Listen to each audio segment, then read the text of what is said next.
Shri Venkateswara gold తాకట్టులో ఉన్న మీ బంగారాన్ని విడిపించి కొనబడును.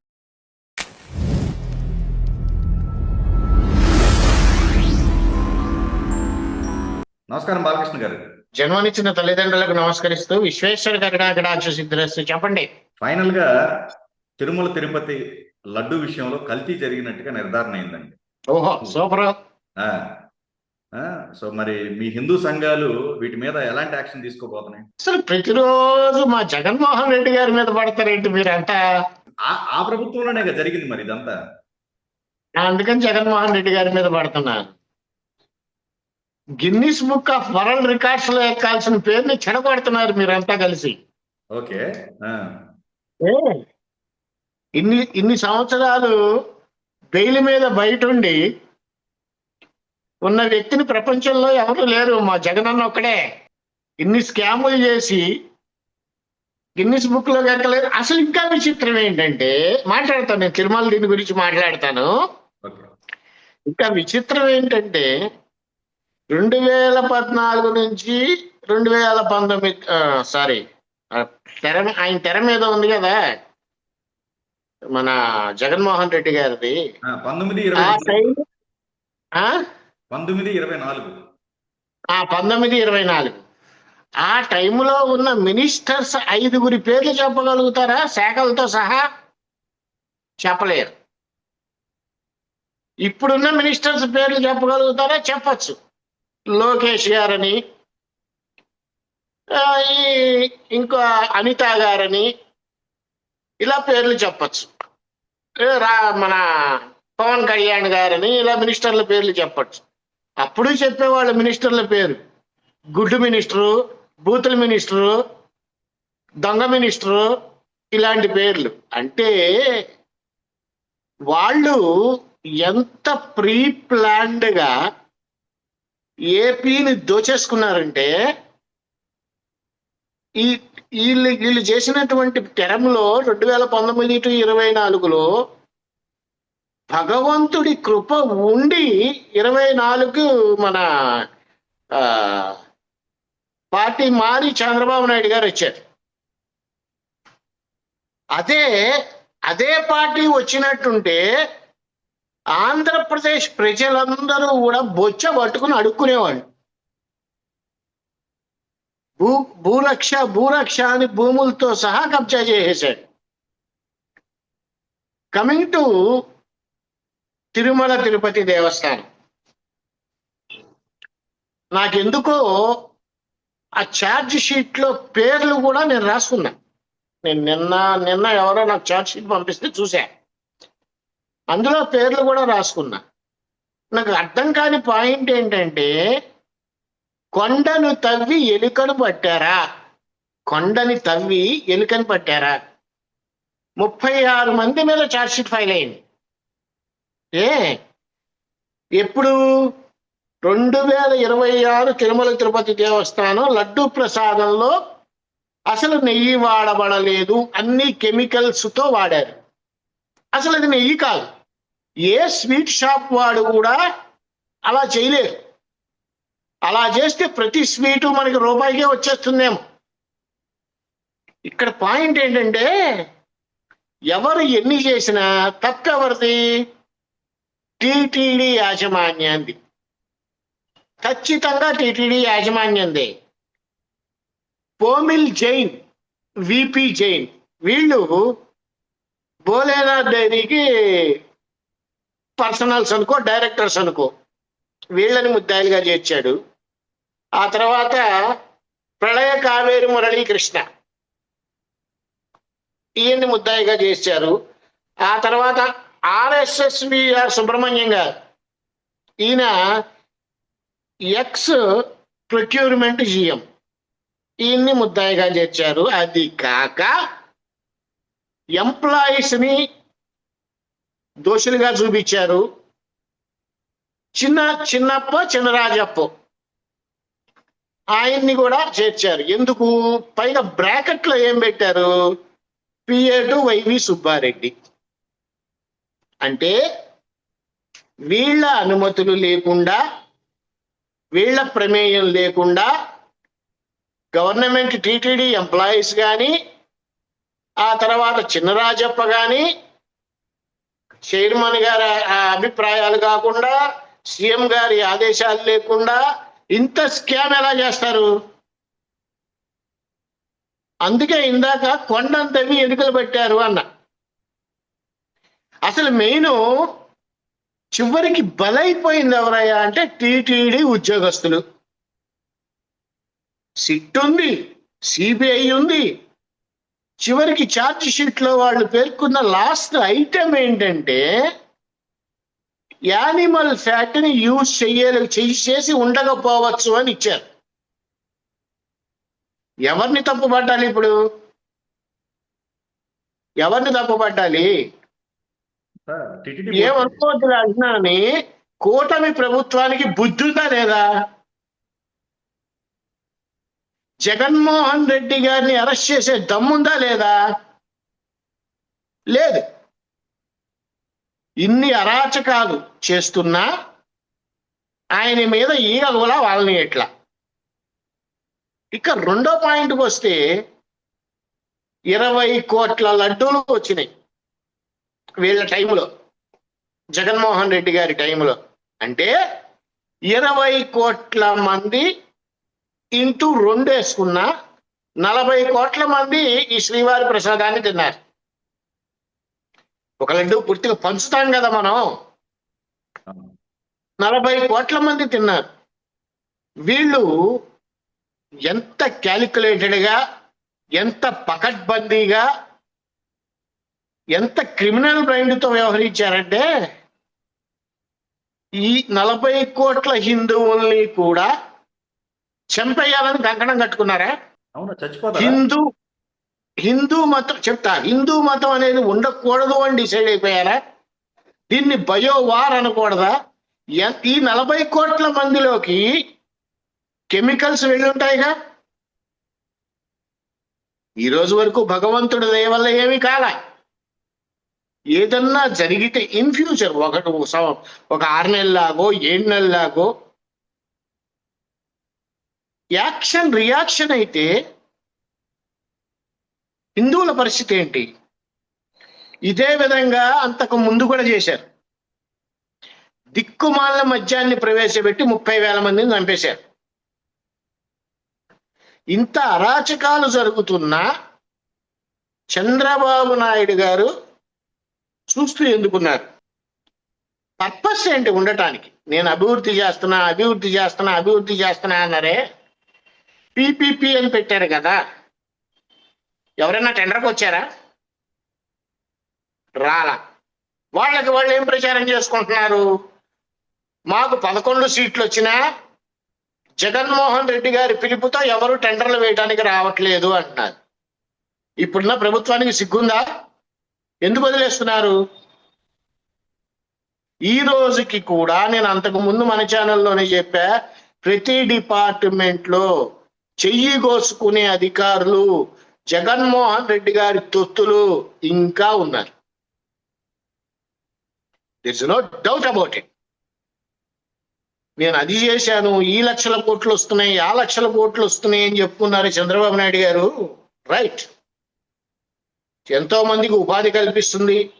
గూగుల్ లాంటి పెద్ద పెద్ద సంస్థలు వస్తున్నాయి, ఎన్నో ఉపాధులు కల్పిస్తారు. కానీ పురుగుని చంపేస్తేనో లేకపోతే పురుగుని తీసుకెళ్లి ఒక డస్ట్బిన్ లో వేస్తేనో తప్పితే అభివృద్ధి జరుగుతుంది, లేకపోతే జరగదు కదా. ఆ వైపుగా ఎందుకు ఆలోచించట్లేదు అంటే ఎవరి ఎండతో ఇంకా జగన్మోహన్ రెడ్డి గారు ఉన్నారు. అందుకే ఇందాకంది కొండని తవ్వి ఎలుకని పట్టారు అని. వైవి సుబ్బారెడ్డి గారి పేరు లేదు, ధర్మారెడ్డి గారి పేరు లేదు, కరుణాకర్ పేరు లేదు. సర్వనాశనం అవుతోంది ఎవరయ్యా అంటే ఉద్యోగులు, టీటీడీ ఉద్యోగులు. అంతకుముందు ఇలాగే ఎంతో మంది ఐఏఎస్ ఆఫీసర్లు నాశనం అయ్యారు, ఐపీఎస్ ఆఫీసర్లు నాశనం అయ్యారు, గవర్నమెంట్ ఉద్యోగస్తులు నాశనం అయ్యారు. బాలకృష్ణ గారు, ఇక్కడ ఇంకొకటి అనుకోవచ్చు కదా, ఇప్పుడు ఎవరైతే వీళ్ళ పేర్లు బయట వచ్చినాయో వాళ్ళు స్వచ్ఛందంగా ఒక సెటిల్మెంట్, ఇప్పుడు లైఫ్ టైము మీరు పుష్ప సినిమా చూశారుగా, దాంట్లో ఆ, ఒక మంచి సీన్ ఉంటది.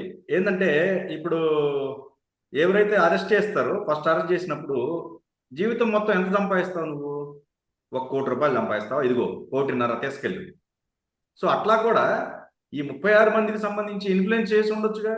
ఖచ్చితంగా ఇప్పుడు అనుమానం అల్టిమేట్లీ ఇప్పుడు 250 కోట్లు తేలుతుందండి అక్కడ.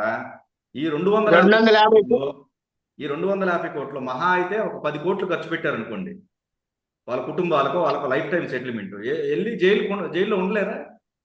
కానీ సమస్య అది కాదు కదా. ఇక్కడ హిందూ సంఘాలు ఏంటి, ఇప్పుడు చట్టాలు అనేవి వీటి రూపంలో ఎంతో మంది తప్పించుకుంటూ ఉన్నారు. బట్ ఇక్కడ భక్తుడికి లేదా అక్కడ శ్రీవారికి సంబంధించిన అభిషేకం కూడా ఈ పాలతోనే చేశారు. మరి వాటి పరిస్థితి ఏంటి? అదే అంటోంది. మీరు ఎంతసేపు ఒక లడ్డు గురించే మాట్లాడుతున్నారు. అక్కడ పెట్టే నైవేద్యాలు చక్ర పొంగలి, రకరకాల ప్రసాదాలు, వాటిల్లో కూడా అదే నెయ్యి వాడుంటారు కదా. నెయ్యి కాని కెమికల్ వాడుంటారు కదా. అంటే సో సార్, నెయ్యి వాడినా కానీ కల్తీయే కదా అది. దీనివల్ల అదే నేను నెయ్యి కాదనే అన్నా.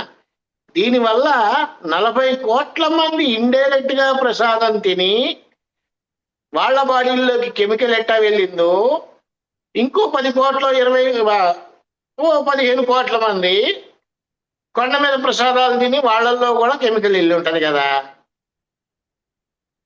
ఇకపోతే ఈ పనికి మాలిన దిక్కుమాలిన పేటీఎం బ్యాచ్ దరిద్రులు ఉన్నారు. వాళ్ళు నేను చూసా ఒక పోస్ట్ లో, వాళ్ళకి తల్లిదండ్రులు ఉన్నారా, భార్యా పిల్లలు ఉన్నారా, వాళ్ళకి విచక్షణ జ్ఞానం ఏమన్నా ఉందా అని ఆలోచిస్తే పార్టీకి కొమ్ము కాయటం తప్పు కాదు, వ్యక్తిని అభిమానించడం తప్పు కాదు, నోటికి ఏదొస్తే అది మాట్లాడేయటం అలవాటైపోయింది వీళ్ళకి. అలా అలవాటు చేసేసాడు జగన్ గారు. ఏది ఏమైనా సరే రప్ప రప్ప చేసేయండి, నేను చూసుకుంటా. అది చూసేదేం లేదు. ఏది ఏమైనా సరే మీ ఇష్టం వచ్చినట్టు చేయండి, నేను చూసుకుంటా. ఏంటి ఆయన చూసుకుంది? గంజాయి చేసే వాళ్ళ దగ్గరికి వెళ్ళి పరామర్శించటమా? బెట్టింగుల్లో ఓడిపోయి నష్టపోతే సూసైడ్ చేసుకుంటే వాడి ఇంటి దగ్గరికి వెళ్ళటమా? ఎవరో ఇద్దరు కొట్టుకు చస్తే వాళ్ళ దగ్గరికి వెళ్ళి పరామర్శించటమా? ఇదే జగన్మోహన్ రెడ్డి గారు చేసేది. పార్టీని నిలబెట్టుకోవాలి అన్నటువంటి జ్ఞానం కూడా ఆయనకి లేదు. పక్కన వాళ్ళు చెప్పినా వినడు. ఇలాంటప్పుడు ఈ పేటీఎం బ్యాచ్ల మీద ఆధారపడితే ఎంతవరకు సస్టైన్ అవ్వగలుగుతాడు ఆయన? ఇప్పటికైనా సరే చంద్రబాబు నాయుడు గారు యాక్షన్ తీసుకోకపోతే మళ్ళీ ఈయన రివర్స్ అయి వెనక్కి వస్తే ఇబ్బంది పడాల్సింది తెలుగుదేశం గవర్నమెంటో ఇంకో బీజేపీ గవర్నమెంటో ఇది కాదు. పర్టికులర్ గా స్ట్రిక్ట్ గా చెప్పాలంటే ఆంధ్రప్రదేశ్ ప్రజలు ఇబ్బంది పడతారు. ఇందులో ఎటువంటి డౌటు లేదు. ఇందాక మీరు అన్నారు ఒక మాట, హిందూ సంఘాల వాళ్ళు ఏం చేస్తున్నారు అని. అసలు కాషాయం వేసుకున్న, వద్దులే బూతులు వస్తున్నాయి నాకు, కాషాయం వేసుకున్న వాళ్ళు ఏం పీకుతున్నారు? దండం పట్టుకున్న స్వరూపానందే కదా వీడిని తీసుకొచ్చి హిందూగా మార్చింది. వాడేం పీకుతున్నాడు? ఎక్కడున్నాడు? ఎంతసేపు హిందూ సంఘాలు హిందూ సంఘాలు హిందూ సంఘాలు అంటున్నారే. ఈ సనాతన ధర్మం అని పేరు చెప్పి వ్యాపారం చేస్తున్నారేమో అనిపిస్తోంది నాకు. స్ట్రైట్ గానే మాట్లాడుతున్నా, వ్యాపారం చేస్తున్నారేమో అనిపిస్తోంది. ఎందుకన్నానంటే ఈ మాట, కాషాయం ప్రతి ఒక్కడు కాషాయం వేసుకోవటం, ప్రతి ఒక్కడు గడ్డాలు పెంచడం, మీసాలు పెంచడం, ఓ జడలాగా కొప్పు పెట్టడం, ముడ్డి కింద పీట ఒకటి వేసుకొని సొసైటీ రిజిస్ట్రేషన్ లో మాది ఈ పీఠం అని చెప్పి రిజిస్ట్రేషన్ చేయటం, దోచుకు తింటున్నారు జనాన్ని. ఉదాహరణ చెప్పాలంటే నేను దాదాపుగా 5 పీఠాల పేర్లు చెప్తాను మీకు. హైదరాబాద్ నిన్నదాకా మొన్న వచ్చినటువంటి జ్యోతి అంట ఆవిడెవరో, నిజామాబాద్ లేని దేవుణ్ణి సృష్టించింది ఆవిడ. అంబాత్రే క్షేత్రం అని ఒకటి ఉంది. ఆయన గురించి మాట్లాడాలంటే 52 రకాల మన్నులంట. మట్టిలో 52 రకాలు ఉంటాయా నాకు తెలియదు. మహా ఉంటే 3-4 రకాలు ఉంటాయి. పైగా 52 రకాల మట్లుట. అవన్నీ ఏకకాలంలో తీసుకొచ్చాట. స్వయం ప్రతిష్ఠ అంట అమ్మవారు. స్వయం ప్రతిష్ఠ అంటే ఏంటి? అలాగే ఇంకోటి బోధానందని ఇంకొక ఆయన ఉన్నాడు. ఆయన ఏంటి, మాందీశ్వరుడు అని ఒక శివలింగం పెట్టాడు. అసలు మాందీశ్వరుడు ఎవరు అంటే శని కొడుకు అంట. మాందీశ్వరుడు శని కొడుకు కాదు, మాంది శని కొడుకు పేరు. వీళ్ళు సృష్టించడం, పీఠాలు పెట్టడం, డబ్బులు దోచుకోవటం, ఈ హోమం అంటాం, ఆ హోమం అంటాం. 97% మంది కాషాయం కట్టుకున్న ప్రతి ఒక్కరిని కింద పైన పగల కొట్టాలి.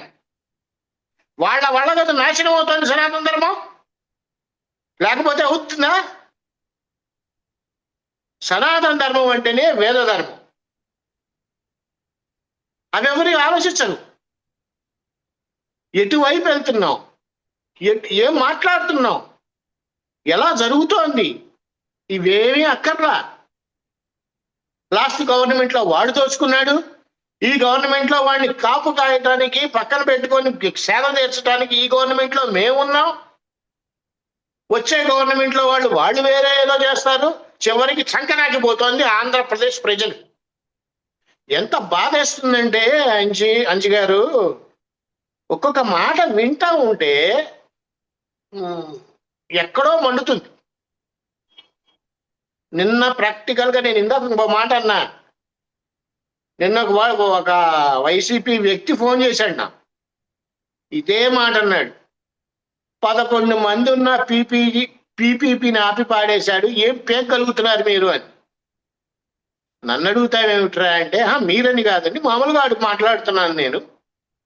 ఏ సమాధానం ఉంది? నేనే 2 క్వశ్చన్లు వేస్తాను మీకు సమాధానం చెప్పండి. ఇన్నేళ్ళు బయట ఎందుకున్నాడు? దీని వెనకాల ఎవరు సపోర్ట్ ఉన్నారు? ఇంత స్కామ్ చేస్తుంటే ఎందుకు ఎవరు పట్టించుకోవట్లా? ఇప్పుడు ప్రధానంగా బాలకృష్ణ గారు ఇక్కడ ఆల్మోస్ట్ నిర్ధారణ జరిగిపోయింది. అదొక కెమికల్ తో శ్రీవారికి చాలా పాపం జరిగింది వాస్తవంగా చెప్పాలంటే. మరి ఈ పాపానికి సంబంధించిన ప్రాయశ్చిత్తం ఎట్లాగా, ఎలాంటి అంటే మీరు హిందూకు సంబంధించిన వాళ్ళు చాలా మంది కూడా ఈ రోజున హిందువుల మీద దాడులు, వాళ్ళ మీద దాడులు కావచ్చు, మత మార్పిడులు కావచ్చు, రకరకాలవి జరుగుతున్నాయి. ఇక గుళ్ళు కూడా అక్కడ దాకా ఎందుకంటే అది గారు, నిన్న కాక మొన్న వాడెవడో ఆ గోపురం ఎక్కి నాకు మందు ఇస్తేనే కిందకి దిగుతా అని తిరుమలలో చాలా జరుగుతున్నాయండి. చాలా ఖాళీ బాటిల్స్ కనపడుతున్నాయి. అది పెట్టారా, క్రియేట్ చేశారా, అదంతా తర్వాత విషయం కాదండి. అసలు తిరుమల అనేది ఒక రాజకీయ క్షేత్రం అనుకుంటున్నారు వీళ్ళంతా. న్యాచురల్ అలాగే అనిపిస్తుంది. కానీ వెంకటేశ్వరుడు చూస్తూ ఊరుకోడు, తొక్కి పట్టి నారదీస్తాడు. అందులో ఎటువంటి డౌటు లేదు. కాకపోతే వీళ్ళు నిజంగా భయస్థులైతే ఆ తప్పులు చేయరు కదండి. భగవంతుడి సన్నిధిలో ఎందుకు ఈ తప్పులు చేస్తున్నారు వీళ్ళు? అంటే అదే జస్ట్ ఒక జస్ట్ శిల్పంలాగా కనపడుతుంది. వాళ్ళు భయస్థులు అని ఎవరు చెప్పారు మీకు? ఇప్పుడు వైవి సుబ్బారెడ్డి గారు చైర్మన్ గా చేశారా? నేను 40 సార్లు శబరిమల వెళ్ళా. నాకు ఏడుకొండల స్వామి అంటే చాలా భక్తి. నా ఇంట్లో ఆవుల్ని పెంచుతా. మరి నువ్వు చేసింది ఏంట్రా దరిద్రుడా? ధర్మారెడ్డి అబ్బో నా అంత ఉత్తముడు లేడు. కొడుకుని పోగొట్టుకున్నావుగా, ఒక్కగానొక్క కొడుకుని. ఇవన్నీ పాపాలు కాదా? ఖచ్చితంగా వీటిల్ని సమూలంగా నాశనం చేయకపోతే బయోవారే. ఇది నిజం చెప్పాలంటే బయోవారే. నిన్నే కాక మొన్న ఒక 10 రోజుల క్రితం కూడా గంజాయి దాగి రోడ్డు మీద మహిళలు ఉన్నారు. ఇంతవరకు గంజాయి నిర్మూలన జరగల, డ్రగ్స్ నిర్మూలన జరగల, ఏమీ జరగవు. అబ్బో అభివృద్ధి చిరిగి షాట్ అవుతోంది. అంటే బాలకృష్ణ గారు ఇందాక మీరు ఒక మాట అన్నారు. ఇప్పుడు ఈ కెమికల్ లోపలికి వెళ్ళిన తర్వాత రియాక్షన్ అంటే ఎన్ని సంవత్సరాలకు సంబంధించి ఏం జరగవచ్చు? ఎప్పుడైనా అవ్వచ్చు.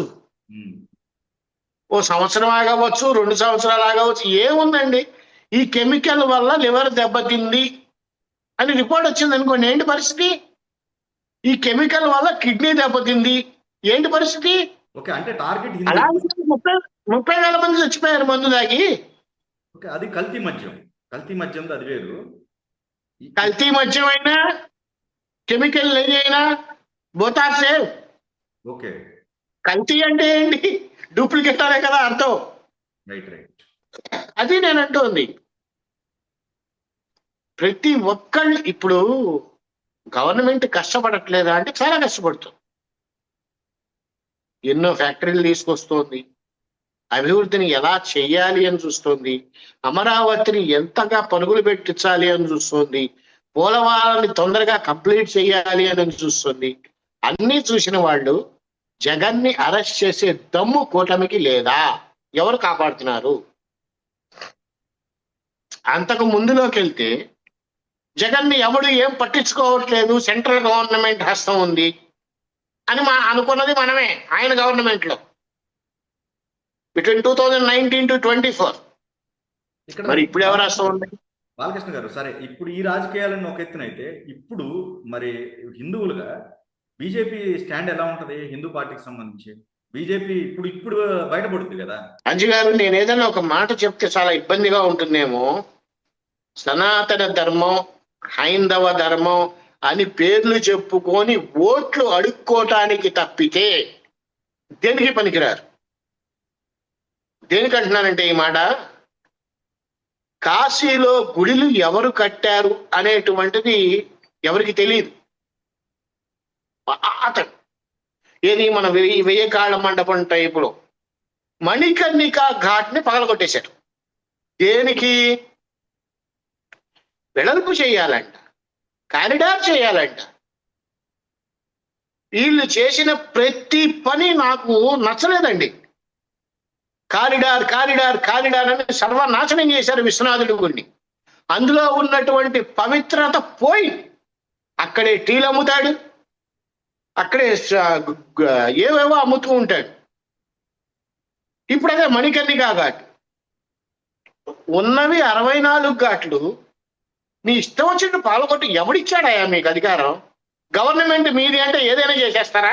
గవర్నమెంట్ మీది అంటే ఏదైనా చేసేస్తారా? ఒక్కళ్ళు మాట్లాడారా అంజి గారు? వారణాసిలో ఇలా, మణికర్ణికాలో ఇలా జరిగింది అని ఒక్కళ్ళు మాట్లాడారా? ఎక్కడికి వెళ్ళారు హిందువులంతా? ఎక్కడో హైదరాబాద్ లో ఎవడో కొత్తగా ఒక తెలియని అమ్మవారిని పెడితేనే ఇక్కడి నుంచి స్పందించని అక్కడ వాళ్ళు ఎందుకు ఒక్కళ్ళు మాట్లాడలా? దేశానికి సనాతన ధర్మం అనేటువంటిది వాళ్ళు చెప్పక్కర్లేదండి. హిందూ బతికున్నంత కాలం సనాతన ధర్మం ఉంటుంది, అందులో అనుమానమే లేదు. మార్పు రావాల్సింది ఎక్కడయ్యా అంటే, కాషాయం కట్టుకున్న ప్రతి ఒక్కడు సన్యాసి. వాడి సన్యాసి అంటారో సన్నాసి అంటారో కూడా అర్థం కాదు. కొప్పులు ముడేసుకొని పీఠం వేసుకొని ముట్టి కింద పీఠం పెట్టుకుని వాళ్ళంతా గురువులు. ఇంకోటి నాడు ప్రతి ఒక్కళ్ళు గురువులు, సద్గురువులు. సద్గురు అంటే ఏంటి? ఎక్కడికి పోతోంది ధర్మం? అండ్ ఇంకోటి ఇక్కడ బాలకృష్ణ గారు, ఈ కల్తీ విషయంలో వాస్తవానికి అసలు అక్కడ ఏమి యానిమల్ ఫ్యాట్ అనేది ఏది లేదు అని చెప్పేసి ఒక పక్కన వైసీపీకి సంబంధించిన వాళ్ళు చాలా వరకు కూడా విస్తృతంగా ప్రచారం చేస్తున్నారు. నేను అదే, వాళ్ళు ప్రచారం చేసుకున్నారు. వాళ్ళకి తల్లిదండ్రులు లేరా? కడుపుకి అన్నం తింటున్నారా? ఇంకా ఏదైనా తింటున్నారా? ఇంకా ఏదైనా అంటే అశుద్ధాన్ని తింటున్నారా? భార్యా పిల్లలు లేరా? మనం ఏం మాట్లాడుతున్నామో తెలియట్లేదా?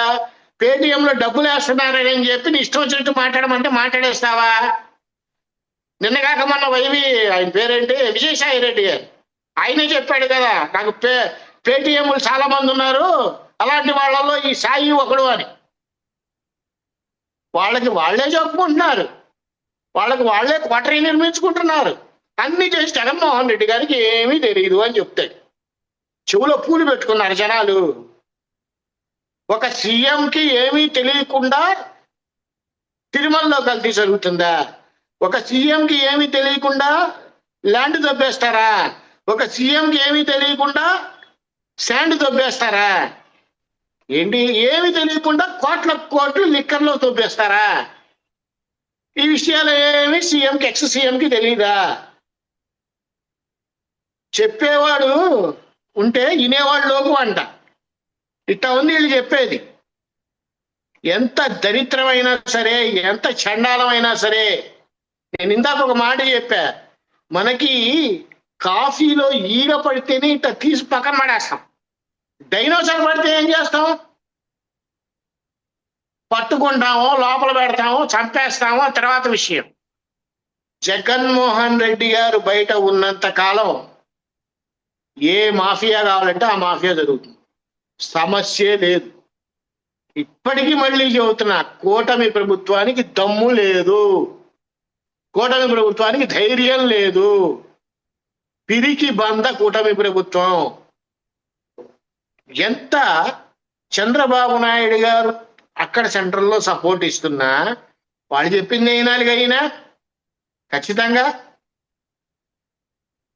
లేదండి. అంజీ గారు, ఇది ఒక సిస్టమ్ మారాలి అని అంటే చాలా లొసుగులు ఉంటాయి. అలాగే నిన్నగాక మొన్న ఎవడు నా అన్వేషణ సీతమ్మ తల్లి గురించి దిక్కుమాలిన మాటలు మాట్లాడి ఇప్పుడు లడ్డూలో కల్తీ జరగలేదు అని చెప్తున్నాడు అంటే వాడికి ఎంత పంపించారు పేటీఎం వాళ్ళు? ఆలోచించాలి కదా. ఒక భారతదేశాన్ని అవమానిస్తే వాడిని తీసుకురావడానికి ఎంత టైం కావాలి? సిస్టంలో మార్పు వస్తేనే ఏదైనా జరుగుతుందండి, లేకపోతే ఏమీ జరగదు. ఓకే, ఇప్పుడు ఈ చట్టాలు మీరు ఛార్జ్ షీట్ గురించి ప్రస్తావన తీసుకొచ్చారు. ఛార్జ్ షీట్ లో ఏది కొండందవి ఎలకను పట్టారు అన్నారు. సో మరి చట్టపరంగా లేకపోతే ఇంకోటో ఏదో అనుకూలంగా వాళ్ళకి వెళ్తా ఉంటాయి.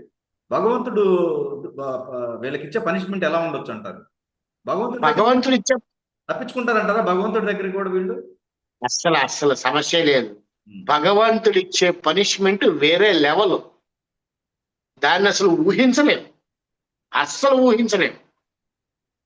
నాకు 7 కొండలు ఎందుకు 2 కొండలు కావాలి అన్న వ్యక్తి ఏమయ్యాడో చూసాం. అక్కడ నల్ల రాయి కాదండి, నిలువెత్తు ఆజానుభావుడు నుంచొని ఉన్నాడు. ఈ గవర్నమెంట్లు, సిబిఐలు, సిట్టులు ఆయనకు అసలు లెక్కే లేదు. ఒక్కసారి చూసి తెలిస్తే కళ్ళు, ఇందులో ఎంతమంది అయితే ఉన్నారో అందరూ సర్వనాశనం అయిపోతారు.